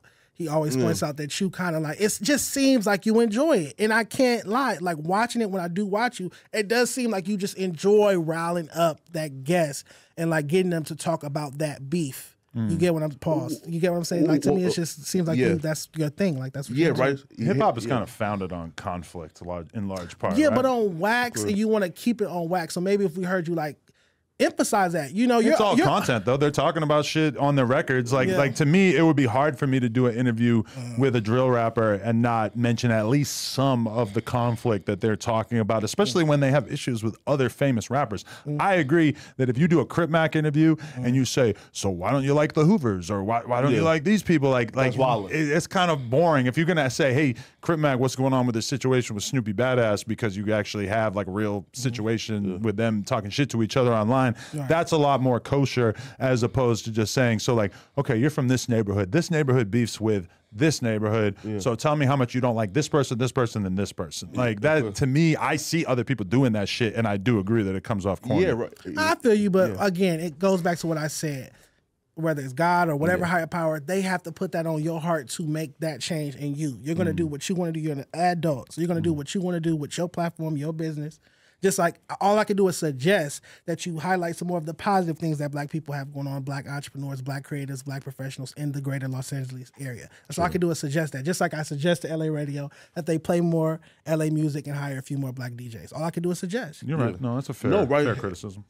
Yeah, right. But like my whole thing is like, we got to be like, just like consistent, right? Like in Ish, right? Yeah. Like when Ish says, oh, bro, like you bring like dudes here and like ask about like their outs, right? But like I'm like, damn, Ish, like the Breakfast Club brought on the game to ask about Meek. Fredo Star to like ask about 50 Cent. Oh no, it's definitely right. So like we call it out for everybody to say, yo, listen, like all media, stop the fuck shit. Are you saying all lives matter? No. That's what it sounds like. All lives matter, because if someone is highlighting how a white person is doing a certain thing, we can't be like, oh, well, Black people do it too. Like, no, let's focus on one thing at a time. My main thing with Ish is that his whole perspective is whack, because he watched me on a live stream where Crip Mac came on and started barking on FYB J Mane. Now, this to me, even though I had no idea that this was going to happen, was obviously content. The problem is that Ish is old as fuck, and he does not really excel in media literacy. I kind of see him. Well, he doesn't have a media background. He's new to it. Give him time. Exactly. Be patient, just like with Blast. He's still pushing like bad. Like he just doesn't really know what the fuck is going on a lot of times. So listening to that conversation and listening to him condemn me for a fake beef that was clearly not real, and I felt like a large percentage of people who watched it got that, and I didn't even know it was about to happen. I just clicked on the invite Crip Mac into the live thing, and to him, this was enough for him to say that I'm this horrible person, I'm a piece of shit. It's like, bro, you missed the point. You didn't get it. you were watching, but you didn't understand. But he still has the bravado and the confidence to go on camera and just act as if he's completely certain of what's going on camera right there. Well, that's just his opinion, not too much ish. What I would say is I pray for the day that comes where you won't be on that live with them too entertained by that. Right. Where you'll be focused on something totally different. You'll be making movies or something totally again, I didn't know that was going to happen. I'm talking to J-Main, and then I see that Crip Mac sent the request. I'm like, oh, my boy Crip Mac, I would like to see these two have a conversation.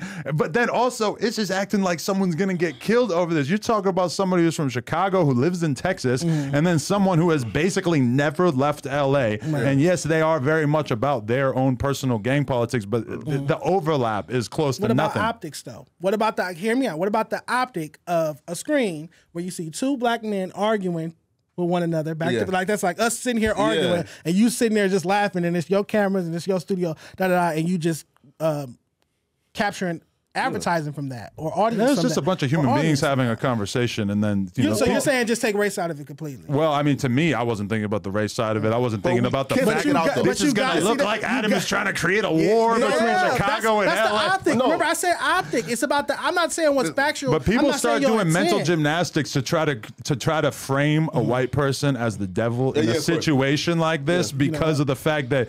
I mean, I was literally like, my jaw was dropped because I could not believe what I was listening to. And for at least a moment, I was kind of like, is this real? You thought that shit was funny. It was funny because these are two of the funniest people that I know. Crip Mac and J-Main. Come on. Of course. They're funny enough on their own. Right. No, I mean, I'm just saying. I get you. But question for you, right? So, and I call big folks and said big folks, like, that's not a good look, right? Like, why, right? Because like this, right? I don't blame him. I blame two niggas arguing on white man's IG live stream. But we got to me that's cool shit. We gotta hold them accountable outside, not in public. You supposed to DM them that, Flacco, text them that, right? FaceTime right. Nah, don't say that in public. Yeah, right. Yeah, no, right here, right? Because I caught big folks like, bro, like you gotta understand like optics, right? Of like two Chicago dudes arguing on a LA nigga, right? Like who's not even involved in GD politics, right? That like that comes off as like that's like, bro, you feel me? Like but, okay, the conversation about platform is one thing, but when you talk about my Instagram live, it's like it's showing up as my live, as Crip Mac's live, as Big Folks live, as J-Main's live. It's like the fact that I was even in that conversation and that I brought them together in that moment is like it seems kind of irrelevant, right? Because it's not like they all came here and had a big argument. It's just Instagram live, and I was tapping all kinds of different people in there. We had Ruga in there. I'm arguing with him. Big folks are screaming on people, etc. This shit just happens. Well, at least you're willing to have the conversations about it. Oh, I don't mind. You're willing to have the Culture Vulture conversation on camera. Leo Cohen isn't. Ty Moskowitz isn't. Julie Greenwald isn't. There are a lot of Joey IE or whatever his name is. There are a lot of Culture Vulture. I don't know their ethnicity. I know that they're not black. No, I was asking. Okay, don't try to Kyrie me. Well, I just know that they're not black, and I know that they're not willing to sit down with a Dame Dash or an intellectual black person and have the Culture Vulture conversation like we are right now. I'm not biting you. I'm not throwing anything at you. We're not having a heated conversation. If I was a record label head, though, I might avoid the conversation. Like my thing is having the conversations. Whereas when I think about this shit from the perspective of Leo Cohen, it's like, oh yeah, I wouldn't talk to anybody. I would never do an interview again. And if you're making billions of dollars off of hip hop and you don't ever have to answer any of these questions, stay the fuck out of the conversation. But he'll pull up to the Breakfast Club though. He'll do press. So if you do press, because he knows they won't do him dirty. You get what I'm saying? Don't be like that. So that's what I do like that you're willing to sit down finally after all these years and have a conversation about it. I commend you on that. No problem. Yo, wait. So sorry, my question, right? So. Drake did some fuck shit recently, right? Now Drake is my favorite rapper. What did he do? But when I see that the last real hip hop black media, right, that like Drake did, right, was 3 years ago. Okay. But Rap Radar. Yeah, but he made sure that these two seasoned hip hop journalists did an interview on his channel, on Drake's channel, and his team had all the edits, right? But then you go to this like white girls like platform with 50,000 subs. Yeah, the TikTok girl. To do her third episode, fourth episode. A word, right? She only had 3. Yeah, she doesn't have. Yeah, right. Yeah. And Lil Yachty just did one as well. And he took her from 50,000 subscribers to 300,000 in 4 days. Why couldn't Drake do that for, again, like fuck race, but somebody of the culture? Right. it's a theory that people say white ice is colder. Like if you walk into a white store, supposedly the ice is supposed to be colder than if you walk in a black-owned store. The ice there is supposed to be of a less degree Celsius or whatnot. I don't subscribe to that line of thinking. Shout out to Elliott Wilson. I met him at the Empire Brunch a couple weeks ago. He is one of my idols in this music shit. Grew up reading him in Double XLs, The Source, YN. Shout out to Elliott. And I'm all about changing up the guard. I'm all about out with the old, in with the new. Love new media people coming up. Feel like a lot of older media people could pass the baton, pass the mic. But Elliott is one of those guys I feel like still has a good heart. So I know he'll figure it out. I know right now he's just figuring out what his lane is going to be. But Drake definitely should give Elliott another interview. I definitely want to see Drake and all. Not just Drake. Not Elliott though. Why not? That was why I was so shocked to see Elliott taking aim at Drake about that, because it's like he gave you an interview 3 years ago. Like it would feel like everybody else in rap media, from me to the Breakfast Club to Vlad to whoever, everybody should be a little bit more like, well, I should be salty about like, well, how are you going to go do an interview with this little white girl and not me? But like Elliott, like you got one 3 years ago. What are you talking about? That lets you know how much I care. Even though I just got one, I want to see you do one with other people. I take the bullet for people all the time in regards to, I'll say something I know might hurt my career, hurt my pockets, but I know it'll be the better good or benefit. Elliott said he said, when are you gonna come and do like a second one? You feel me? Like, but do you think Drake? Do you think Drake intentionally counterweighted the Bobby interview with going on the radar and being like, look at how much I'm going to enthusiastically embrace an underground New York City podcast platform? No, I was not happy, right? Because again, though, why couldn't Gabe get the 1 hour plus interview?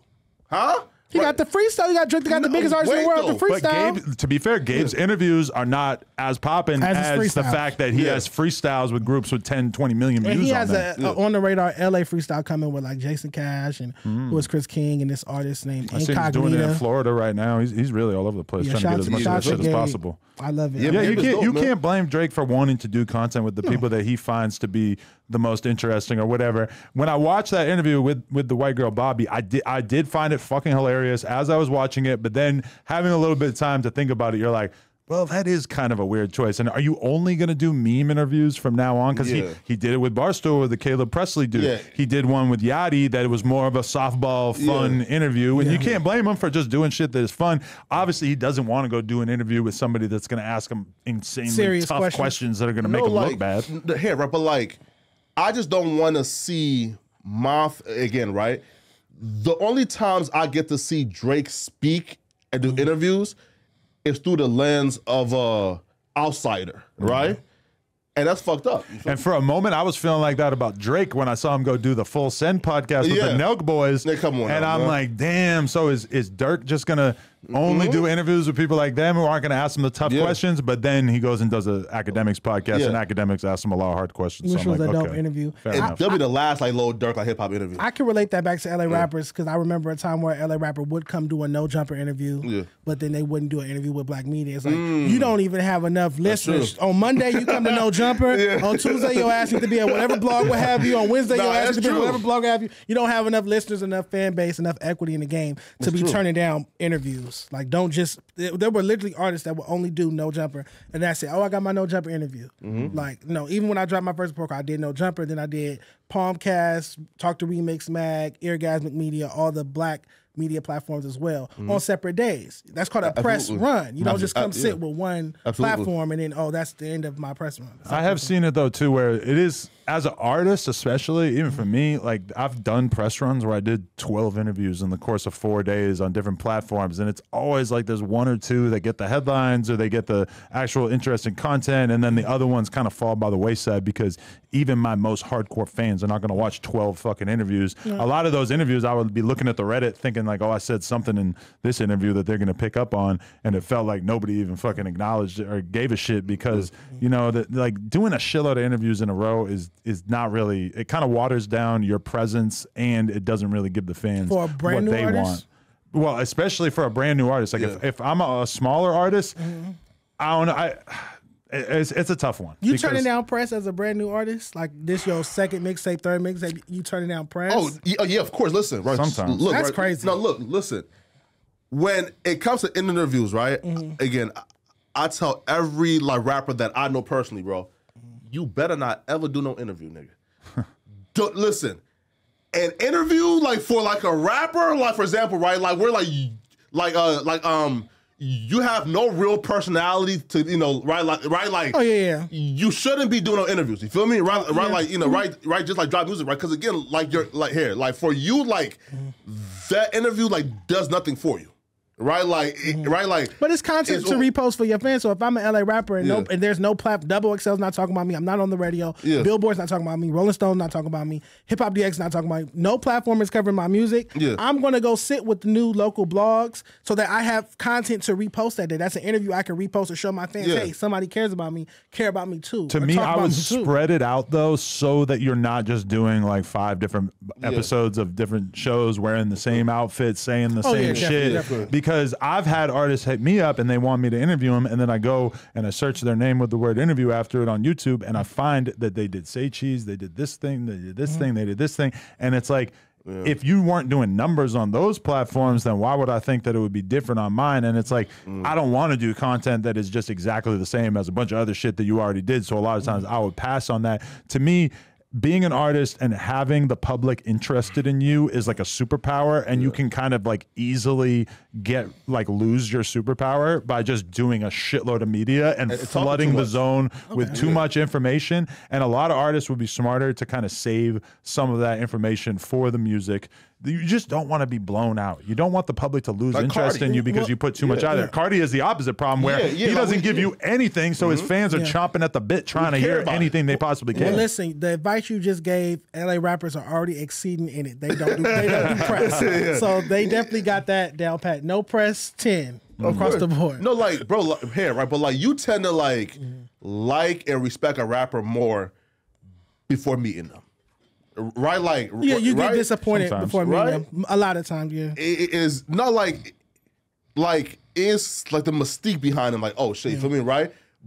But then when you meet them and their voice is like normal and they're like, right, like they're not what they're talking about in the music. Yeah, right, and it's like, you know, like he's a dweeb. But if you're performing in your music, when you show up to the interview, you're supposed to be performing too. You're supposed to come as that character, that persona. Don't show up to my interview as a real person, but then I'm on wax talking about XYZ. Show up to your interview as that person, that persona. And that's why it's like, if you really are an amazing interviewee as an artist or whatever, then you could do a lot of fucking different interviews.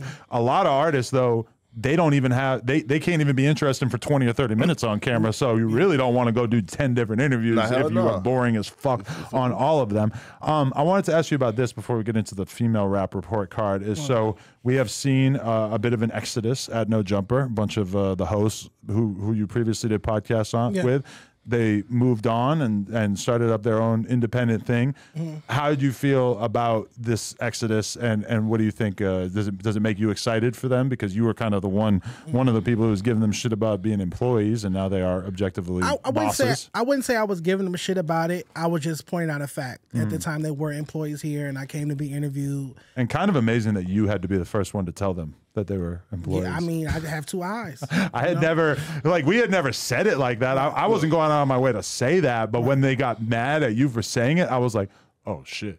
Is that the improper verbiage for it? It seems accurate to me. I mean, but I do wish them well and much success with their entrepreneurship, their own platforms. That's dope. Always great to see. But you, just like them, are employees somewhere, and then you also have your own platform. And that's great. That's absolutely great. Again, with the whole employee thing, because people come up to me in the streets all the time, and be like, "I'm not an employee. I'm a boss." And they say stuff like that to me at like gas stations and shit like that. The whole situation happened because they brought up people from LA radio that I guess they had called and told them XYZ about me. And then once they brought them up, they said, okay, well, why are you focused on them? Well, T-Rail said, why are you focused on them? You should focus on doing a podcast. And I'm like, okay, I've been doing a podcast since 2020, so you didn't even research the person that you personally invited up here to interview. Yeah. And again, I came for an interview. I didn't come for corporate consulting from employees. Like, it doesn't make any sense for me, an owner of a platform, to listen to an employee of a platform to tell me, oh, you shouldn't be doing a report card. Like, you wouldn't be interviewing me if I didn't do a report card. You get what I'm saying? Well, so, not just T-Rail, Gina said it as well. Different people said it, like, oh, you're wrong for doing this report card, or oh, we're not supposed to review the music like that. You're only supposed to talk about the music that you do like. Don't talk about the music that you don't like. So my mom told me, if you don't have nothing nice to say, don't say it at all. And that's like, a recipe for nobody giving a shit about your opinion in media, is if you're always too scared to actually have an opinion. To me, that's just not necessarily journalism, or at least not the journalism I want to do. Yeah. So again, the employee thing was just about my preference. Like, this is how I run my business.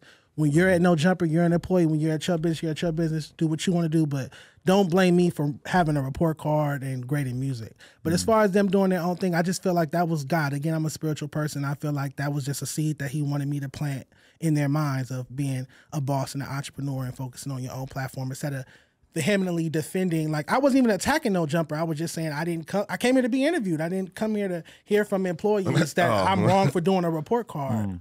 Or XYZ, you get what I'm saying? Because so much of the discourse around like the report card or you having anything critical to say about radio or whatever is basically like, don't rock the boat. Don't have the gall to insult an artist, because a lot of artists, it's just like common knowledge, assumption.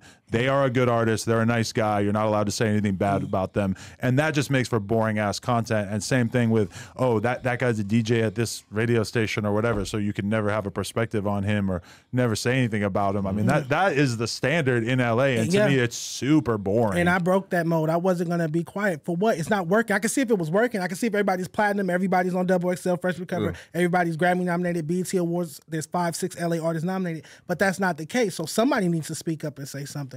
I wasn't going to be quiet and wait another 5-10 years of suffrage. I remember being in middle school, like 2008, 2009, and Snoop Dogg is on the radio in New York saying, hey, back home, they won't play our music on the radio. When I go to Atlanta, they're playing Atlanta artists. When I go to New York, they're playing New York artists. The LA radio, he said this. I can show you the video. Snoop Dogg sat on DJ Who Kid's show and said they don't play music back home, my LA music back home in LA. And so what, we're supposed to deal with that for another 20 years, or I must speak up and say something and say my piece? No, definitely. So what made you want to branch out into doing different report cards, like this female rap report card, and then even the Atlanta one? Yeah. Was that, I don't know, like, are you more inspired by Atlanta music at this point? Is that why you wanted to do it? Because you just fuck with a lot of these rappers? No, one, it makes logistic sense. And it was suggested, like people would comment, oh, do New York, do this city, do that city. It's still cities I want to do. I want to do Memphis, Miami. I want to do Tokyo. I want to do London. I want to do Toronto. Like, Tokyo's gonna be tough if you don't speak the language. I can translate. Oh, okay. So it's just I don't want to just put myself in a box like a lot of LA rappers do. I can't be hypocritical and say LA rap, let's grow and expand past LA, but then I'm not willing to do any work on my own and grow and expand past LA. And like I said, I dropped the Detroit report card on my birthday in March, and that was the biggest card. The Detroit one went Detroit crazy. rap went crazy. Really? That's like with Payroll Giovanni, Babyface Ray, Vizo, Skilla Baby. Shout out to him. He's one of my favorite artists. And you included Flint rappers as well? Yeah, just Detroit area, because I wasn't finna do a Flint card, Detroit card. That's too much. No. But okay, so what is, like, in terms of you actually putting it together, what is the hard part? Because like for me, if I were to like be even filling this out for any of these rappers, I would have to listen to a lot of K Camp before I felt like I was really ready to judge his catalog or his, consistency as like even just catalog. Like you're gonna have to listen to all these fucking projects. Like this could potentially take like hundreds of hours to put one of these together, right? If it's not an artist that like Blue Bucks Clan, I don't have to go back and listen to it because I listen to it every day. So if it's not an artist that I'm consistently listening to all the time, I go do a deep dive and listen to it as much as I can possibly listen to. And it doesn't take me 100 hours to know that I think your flow is XYZ. Right. It won't take it. I'll know that. It won't take me 100 hours to know that I think that your cadence could be better or that your cadence is off the hook and it's a 10 or a 9 or 8. You get what I'm saying? It doesn't take 100 hours to determine certain things. I don't have to watch 1,000 music videos to know that I think your videos on a scale of 1 to 10 is XYZ. I just need to watch maybe 10 of them or 15 or 20 of them. Oh, shit. So you went with some different categories between the Atlanta one and the female rap one. Because for the female one, it has like fashions for you. And on this one, it says impact. Oh, I guess both have impact. But both have impact. You but switch fashion, it up a bit. Yeah, I switch it up sometimes. Like we have style on the LA Rap Progress Report card. I didn't want to put fashions. I wanted to put style because it's men and women on here. On the female card, it says fashions because those are ladies. Okay. You get what I'm saying? Yeah. So why do Cardi got a 55? Cardi B? No. You on Atlanta? Okay, I don't necessarily like his style of music. I like his older stuff in 2018, like that way. Yeah, me too. But all the super vamp, emo, gothic thing that it's gone to, obviously that's not my thing. Yeah. So his props fans to you was for having the balls to say that, because very few people are actually willing to acknowledge that they don't really get the Playboi Carti thing because it's so popular with like a certain wave of this younger generation. Too satanic for me. For me. Yeah. To me, it's just it's a little boring just because I grew up listening to so much metal and hardcore and stuff and rap at the same time.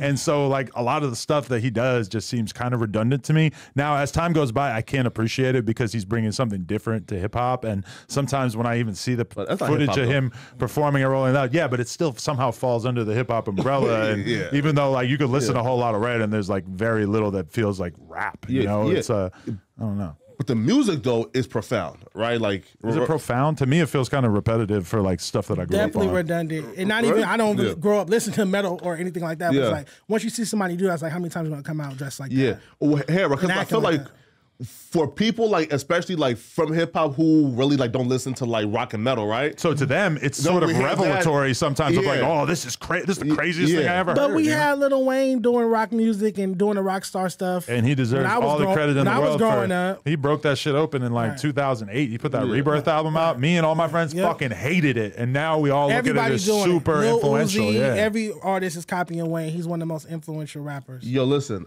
I personally feel like Cali Ass is fat enough to where she should get like at least an 85, man. Adam, do me a favor and look and see if you see ass as a category at the top. Yo, Cali is bad though, man. She is okay. I know. Yeah. I don't the think music wise, I don't really feel me. So Flacco, you gonna add the ass category on the female rapper report card for sure, right?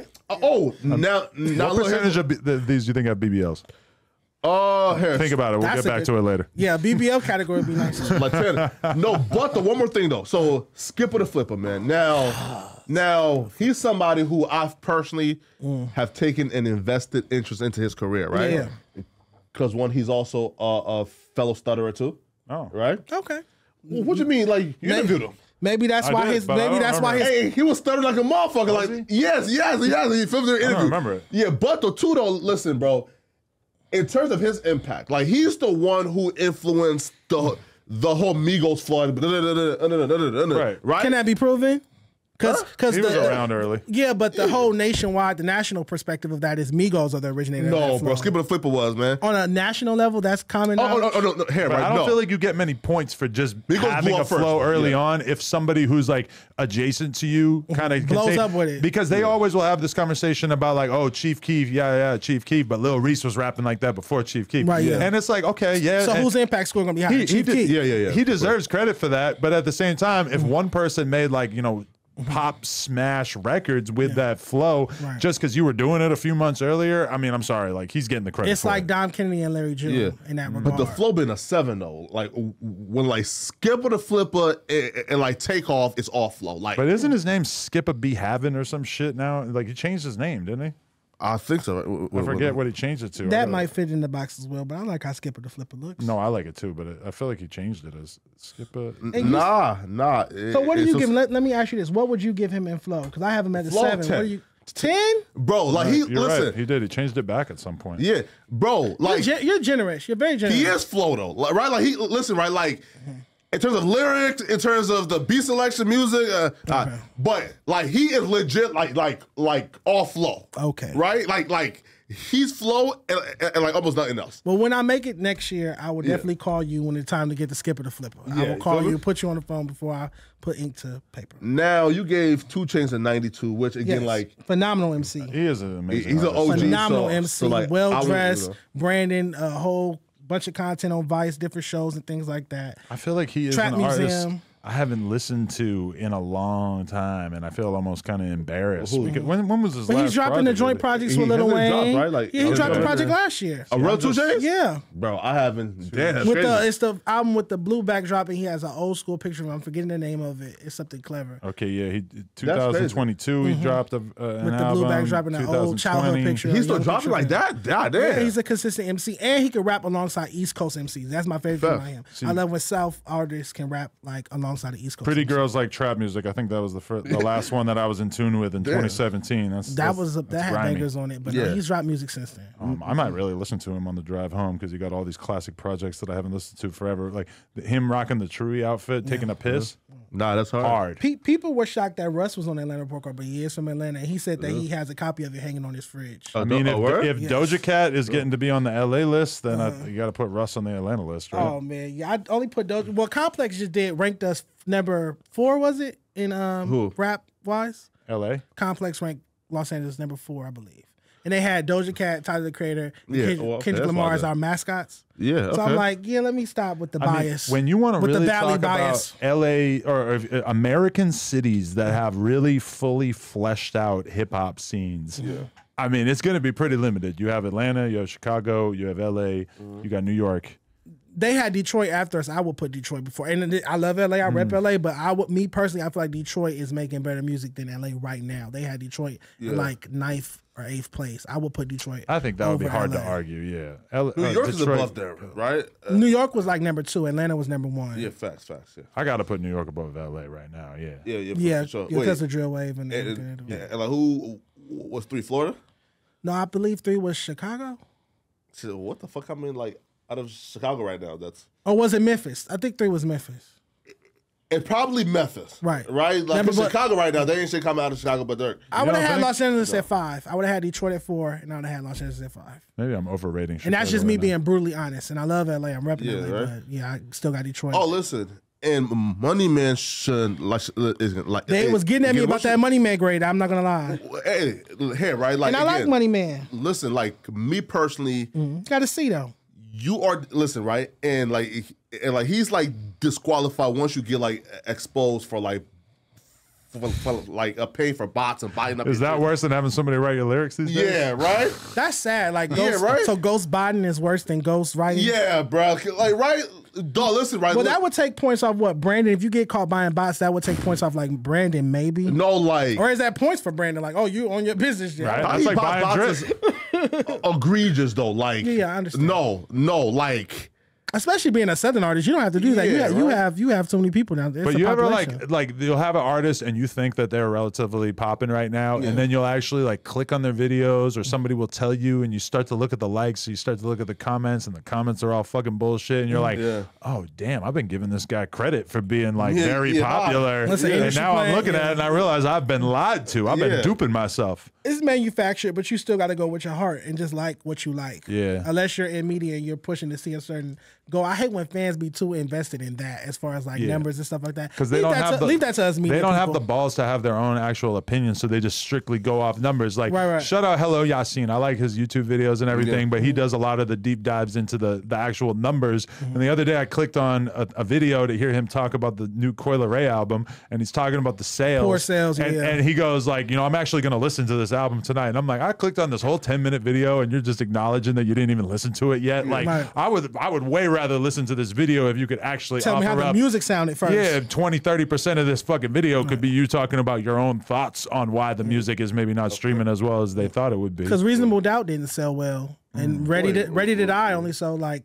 30-something thousand copies first week, which was technically a flop, but it's a remarkable body of work. So I definitely feel like you got to listen to the music before you just judge the sales. That's follower shit to me. I'm glad that you had the balls to do the female rapper list, just because of the fact that a lot of girls, I feel like, are kind of able to skate by on being cute, maybe having like one popular record and being well liked, and they're able to kind of like pass by with the image that they are actually well liked or successful. When from my perspective, it's like this chick is really not it, and you guys are kind of gassing her up and treating her like she's something that she.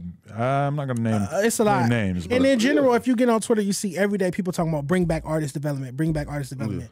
This is that. This is artist development on paper. This is saying, hey, this artist could use some work in lyricism. This artist could use some work in style. This artist could use some work in flow. And a lot of our female rappers, even though I wish LA had a few more female rappers putting out music consistently, on a national level, a lot of our female rappers could step up their lyrics overall from any region. How are you going to give Sexy Red a 49 when she said, my pussy pink, my booty hole brown? That's lyricism is a 5. That's not. Sugahana like got a 51 though, bro. Like come on. That's an F. Yeah, she doesn't make good music. They're homegirls. Sugahana like get like a higher grade than Sexy Red because she doesn't have one good record. She can rap better than Sexy Red. Yo, Sugahana got a 2 for fashion. She would take issue with that. I hope she doesn't say anything about me. Please don't egg her on to say anything about me. Suki has no songs out though, right? No, she has a lot of music. She has a lot of music. No, she has more music out than Sexy Red. Sorry, that's hot. Like hot songs out. Her personality overshadows her record versus at least Sexy Red has the record. Sexy Red reposted it when I posted the report card, so shout out to her. Yeah. Oh, now, bro, you know you're wrong, man. Lola Brooke? Nah, Baby Tate, man. Oh, I thought you was talking about. Listen, Baby Tate, just as From an Atlanta. artist, She's from Atlanta. yeah, right. Like as an artist, she has it all. She can rap, she can sing. Yeah. She's talented as fuck. Now, I feel like her biggest mistake was dating Guap Dad, right? Okay, shout out to him. And here's why: when you are being like perceived as the next hot female up. And then we see who you're dating, we're like, sometimes that gets taken, but chick, that's like, not why she right? has Like it brings down like the brand to like, like this. Why can't it bring Guap Dad up? Yeah. Again, A rising tide I love makes Guap Dad, all by the way. boats float or some shit. How's that go? A rising tide raises all ships. Again, I don't know. I didn't even know that they dated. This is all news to Oh me. yeah, right. Listen, Okay. well, and like he like cheated on her. Yeah, right. But again, Oh, so he was DDG in the situation? yeah, right. Look at how you grade rappers. Like you grading her off of who she fucking. Not that DDG I love is a about cheater. that though, right? All right. But like, if you're Baby Tate and you're like look, like yo, listen, like she's the next one up. Like yo, she can rap, she can sing, Yeah, she's she's talented. sexy as fuck, she's bad.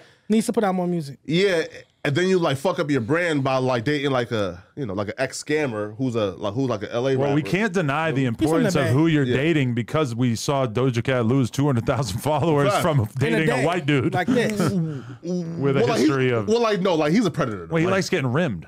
that there's like multiple. How do y'all like, find out these people's personal It was a business? headline on Twitter. Yeah, I didn't want to know this. Who wrote the rimmed article? I think the Doja Cat fans. I don't know. Yeah, you feel me? And like there's like multiple like 15 and like 16-year-old girls saying, yo, like he DM me, bro, I thought listen. it was just him being weird on like a Twitch community or some nah. shit. Because I've been following that guy Well, for a long time. both of them have, I try to leave people's personal business alone. That's probably smart. You got enough variables to worry about. Yeah, I got shit. 12 categories I focus on: is lyricism, Yeah. style, impact, cadence, flow, catalog, consistency, music videos, beat selection, branding, originality, and versatility. Not who you fucking. How not you what gonna give doing. Nicki Minaj a 5 for flow? Oh man, I said that in my last interview here. I don't like people that rap like that. Kendrick, kinda robotic. Kendrick, Eminem, people like that. I don't like that type of flow. That's not me. Did the Barbs find out about this? Oh, they blew this. The female rap report card is the second biggest one. Atlanta's the biggest. Detroit, then female rap. Okay. They didn't like that I gave Nicki a 3 in originality. They say all these girls copy Nicki, and I'm like, no, all these girls copy Lil' Kim, just like Nicki copies Lil' Kim. Nicki's got her whole style from Kim. That's why she has a 3 in originality. You think? But Cardi is 6 though. Yeah, because Cardi brought. Okay, Kim's not a stripper. Cardi brought a stripper. Again, it goes back to that Rimble Draco conversation that we had. You can be influenced by somebody, but you have to add something new to it. Tell me exactly what did Nicki add new to the Lil' Kim formula? Cardi added stripper vibes to it. City Girls added scammer vibes to it. Kim's not a scammer. Scammer vibes You get what is I'm crazy. saying? Kim's not from the South. You get what I'm saying? Yeah, Like of course, Nicki's yeah. from New York. You're from the same place as Kim. So what are you That's deviating from? What are you adding to the Lil' Kim formula? I would have to do a deeper Lil' Kim deep dive to be able to explain why I think Nicki Minaj has differentiated herself. But I don't see any evidence of it. I just see her. I see her executing what Kim did exceptionally well, but that does not mean that originality means first original. interesting. I do agree with Nicki Minaj having the highest rating on here, but I feel like a few of these. Yo, could bro, be a like he little higher, hates, bro. And she hasn't dropped the album since 2018, so that affects your grade. He hates like these female rappers, bro. Like all I see is F's here. No, you got some B's. Damn, like Armani Caesar from New York, the female. It's first majority lady of F's Gazelle, though, they gotta right? be- Well, shit, majority F's on the LA card, then It's Atlanta majority card, F's. That's all the it's crazy. cards. That's saying I hate rappers or Yo, something. you gave Coil Ray a 50, bro. Like she's like diverse, like Her she's Ice music versatile. is- Spice her got a music- 55. Well, yeah. of course. Ice right? Spice can't rap, and Coil Ray doesn't make good music. Bless you. Yo, here, now listen. In like 12 months, there's another Bronx girl that's coming out. Well, listen, like she's gonna be like the biggest thing ever. What's her name? It's Murder Kenzo B. B. I didn't hear what you said. Kenzo B. Yes, Kenzo B. Oh, okay, I'm not familiar with her. Trust me, like she's gonna be like the next Ice Spice. You soon. counting Murder B out? I don't see like You hate Murder her, B right? translating. You though. hate her, right? No, I don't hate Murder B. Right? Okay. She does like too much. Right again. Like I want to see black women be in safe spaces. Right? Okay. So like when you're like talking about dad ops and you going, why even like involve yourself with? Do you feel me? Murder B That is clickbait, messy. man. Right? Yeah. But she's now dating, some, Yeah. Baby, Well, there you real. go. Who she dates matters. All right. Anything else that we should cover before we wrap this? This is very, you gotta respect the workload. And where can people go if they want to get actual physical copies of these? Rappaportcards.com, or you Right. can come to my LA Rap Workshop that I do. Okay. And things like that. We have a Dan Lay magazine freshman cover coming out in September, presented by Pro Club. Got to shout them out. Shout out Pro Club. And we'll keep doing these for the next maybe 10 years before I pass the torch to somebody younger or something like that. Keep dropping. 10 years. Yeah, maybe to like 5, 6, 7, 8, 9. You 10 gonna years. be like a mogul probably in like 5, man. I appreciate that. Thank you. Oh, listen. Listen, he needs to come on the news sometimes, man. Ooh. Yeah, come That'd on be now. great. You want to argue? That'd be great. Let's I go. love to debate hip hop Yeah, like we news, just yeah, did. man. You two together. Let's see if they like that. You called him your twin as soon as he walked Yeah. in. He calls me twin. Yes, he does. I love this guy, man. I like his outfit today. He has on a nice outfit. I like it. I like the brown. It's very Yeah, come on, Liberian. I feel like there's some guy in Liberia Facts. right now rocking this fit. Facts, you feel me? Yeah, man, I don't come on know. now. You feel Okay, me? yes. You The feel me? kid, Hey. the cloth and everything. Yes, absolutely. Yeah. Well, I appreciate you guys for having me. Yeah, It was no great doubt. talking hip hop. Let's do Shout it. out my man Dejon Paul. Much Yes, respect for everything you got going Thank you, on. thank Glad we you. were able to have the conversation. Thank you very much to my man Flacco Yes. for helping me tag team the situation. Thank you to everybody who watched this. No Jumper, coolest podcast in the world. Like, comment, and subscribe. We out.